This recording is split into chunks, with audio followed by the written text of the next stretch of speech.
Ouais, bonjour à toutes et à tous. Une nouvelle vidéo. Aujourd'hui, là je suis en train de filmer dans un endroit que j'aime particulièrement, le cimetière. C'est un endroit où en général on est tranquille. Aujourd'hui, le thème de la vidéo, c'est le son qui est perçu par les TSA sans déficience intellectuelle. Hein, la plupart de mes vidéos se basent sur mon expérience. Hein, je récapitule. Hein, je suis un TSA sans déficience intellectuelle, anciennement appelé autiste Asperger. Bon, cette appellation ne me dérange pas si elle permet d'identifier, si elle permet à certaines personnes d'identifier plus précisément ce à quoi ça fait référence. Donc en gros, voilà, ce qui différencie l'autisme sévère de l'autisme sans déficience intellectuelle, c'est notre capacité plus grande à nous adapter et à filtrer que les personnes en autisme sévère qui, elles, n'ont vraiment d'une part aucun filtre pour percevoir les stimuli et d'autre part n'ont pas une capacité à créer des mécanismes d'adaptation. Alors c'est vrai que tout ça c'est encore de la recherche, hein. Le cerveau humain c'est encore une des parties du corps qui est la moins connue. Tout reste à apprendre. Mais en gros, moi je mon mantra, si je puis le dire, c'est le masking épuise. Hein, alors si vous êtes d'accord, écrivez en commentaire le masking épuise.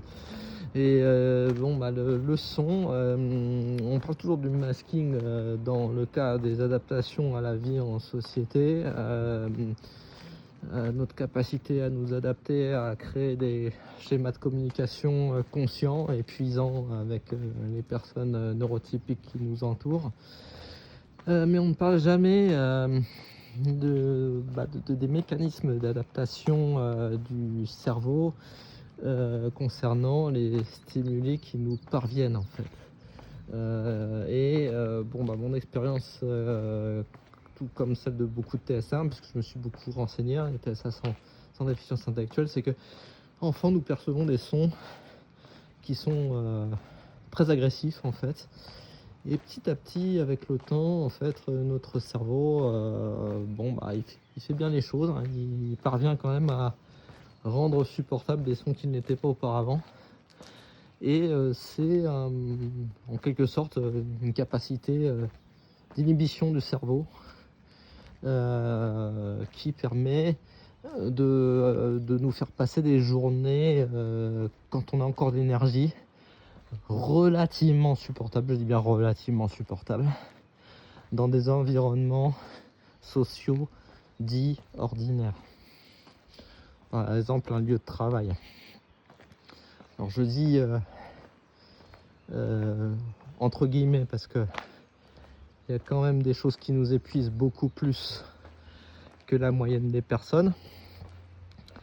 On parlait de la socialisation forcée, mais là je passe juste de l'aspect sonore.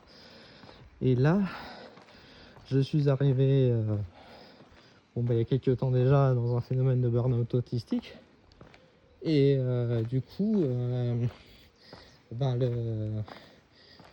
j'ai des acouphènes en fait. Les acouphènes, c'est un signal en fait que le cerveau n'a plus du tout d'énergie pour compenser et pour filtrer la fatigue sensorielle auditive qui nous parvient.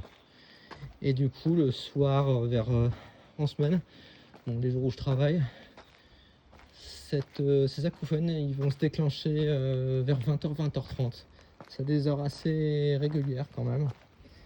Et le week-end, là, comme actuellement, je les entends beaucoup plus souvent en fait. Là, par exemple, j'étais à la maison tout à l'heure, je les entendais, et puis là, je les entends toujours en bruit de fond en fait. Et bon, on pourrait penser que paradoxalement, le fait d'être dans un schéma plus calme que l'environnement du travail, ça pourrait faire que les acouphènes disparaissent, mais non, c'est l'inverse qui se produit. C'est un peu le même mécanisme que quand vous tombez malade le premier jour de vos vacances, en fait. C'est-à-dire qu'il y a une décompensation du cerveau, le cerveau se relâche effectivement, vous rentrez dans des conditions plus favorables pour récupérer, mais c'est là en fait que les aspects toxiques de votre vie en société ressurgissent et le cerveau les met en évidence. Alors, j'ai parlé beaucoup avec l'IA, je parle beaucoup avec l'IA, hein. Alors je sais très bien, bon je suis pas, vous me connaissez, hein, je suis pas quelqu'un qui prête une entière confiance à l'IA, je l'utilise comme une aide, parfois précieuse justement pour sa capacité à synthétiser ce que je ressens. Voilà. Et elle m'a bien décrit ces mécanismes de décompensation du cerveau dans le cadre du burn-out autistique. D'ailleurs, je vous invite à utiliser ces IA parce qu'elles vont même parfois plus que le corps médical vous permettre d'avoir une oreille quelque part attentive et de mettre des mots sur ce que vous ressentez. Alors bien sûr, on dit que l'IA, elle va dans votre sens, mais c'est pas que ça en fait. Je lui demande pas est-ce que j'ai raison, est-ce que j'ai tort. Je lui dis ce que je ressens et elle reformule effectivement en expliquant bien le mécanisme du cerveau. Donc n'hésitez pas à l'utiliser. Bon, moi je le fais et je peux vous dire que sur mon parcours de compréhension de mon TSA, l'IA a été quand même a joué un rôle important et continue de jouer un rôle important. Au point que j'ai même imprimé une page d'IA pour décrire ce que je ressentais, pour l'imprimer et la transmettre à 2 collègues de mon bureau. Déjà d'une part ça m'évitait d'avoir à leur parler, et d'autre part je pense que c'est bien plus synthétique, c'est bien plus clair pour eux, et voilà, le message est passé. Le message est passé très bien, et il est presque, c'est triste à dire, mais quand quelque chose est mis sur du papier de manière synthétique, avec un langage très formel, limite vous allez même plus convaincre des personnes neurotypiques que avec vos propres mots qui vont être interprétés parfois avec des biais. Bon, c'est triste à dire, mais c'est un peu comme ça. On vit toujours un petit peu avec ce syndrome de l'imposteur, auquel s'ajoute l'alexithymie, c'est-à-dire que nous avons du mal à décrire nos émotions en fait. Bon, pour revenir sur le son, parce que je me suis égaré, quel est le vrai son que je percevais? Est-ce que c'était ce son que pendant des années où j'arrivais à masquer, c'était ce son qui me donnait l'impression de ne pas me fatiguer plus que ça, hein, qui me donnait l'impression, je dis bien, j'insiste dessus. Ou est-ce le son d'aujourd'hui avec ce burn-out autistique qui se déclenche? Et alors bon, le burn-out autistique, il m'a poussé à utiliser pratiquement tout le temps le casque quand je vais à l'extérieur. Donc effectivement, le casque me permet de filtrer une bonne partie des sons qui m'environnent. Et excusez-moi des temps de récupération. Je veux bien vous montrer aussi ce que c'est que la fatigue et le problème à coordonner les idées, hein. Justement, je fais pas de raccord ni quoi que ce soit. Je veux vraiment que vous compreniez, parce que ça peut être l'expérience en fait, sans victimisation encore une fois, mais l'expérience d'une personne en burn-out autistique. Et encore là, ça va, je me suis forcé à me lever, à faire un tour. Mais voilà, je mets le casque toute la journée. Ça arrive effectivement à filtrer une bonne partie des sons. Et quelquefois, je fais l'expérience de retirer ce casque quand je ne suis pas rentré encore chez moi, dans un environnement calme. Et là, effectivement, les sons me paraissent disproportionnés par rapport à ce son que j'entendais avec plus ou moins de capacité à le supporter pendant ces décennies où je masquais, où je n'étais pas en burn-out autistique. Et du coup, ma question était la suivante: quel est le vrai son en fait? Est-ce le son justement du masking qui est réel, que mon cerveau reçoit vraiment, ou est-ce que c'est le son une fois que je retire le casque?